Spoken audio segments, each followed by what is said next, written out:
Israeli Prime Minister Benjamin Netanyahu has declared that his country is at war with Hamas. The comments were delivered in a televised address just hours after Hamas launched a multi-front attack on Israel, killing at least 40 people and injuring more than 500. Netanyahu has ordered a mass mobilization of reserve fighters. He says Hamas will, quote, pay a price that it hasn't known until now.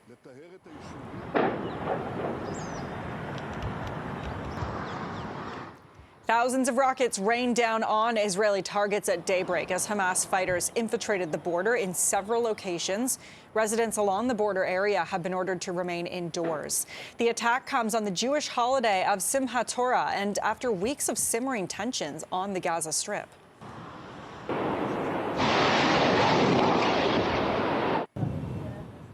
Here you can see Israel responding by striking targets in Gaza City. Footage shows black smoke rising from locations across the city where militants continue to fire rockets toward Israel.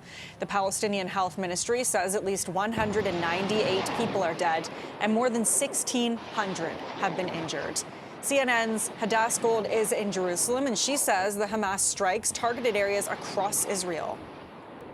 We ourselves had at least 6 sirens going off throughout the day, which means there's incoming rocket attacks. We heard multiple explosions in the airs over our head here. Those could have been interceptions by Israel's Iron Dome defense system or impacts by rockets.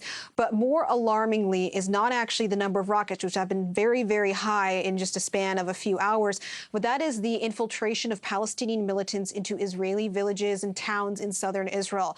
These came by air, even paragliders, using parachutes, by sea and by land.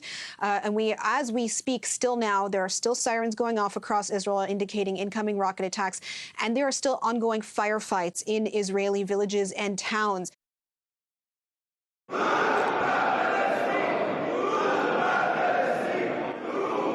The violence prompted cheering and chanting in Iran's parliament chamber. Lawmakers could be heard denouncing Israel and cheering Hamas attacks on Israeli soil. Hamas has long nurtured close ties with Iran and has been brought together by its shared dislike toward Israel. Meanwhile, Turkey's president has called for restraint from all sides in response to the attack. He adds that Turkey will stand against occupation, and he also called for both sides to avoid acting impulsively and taking any steps to further escalate tensions.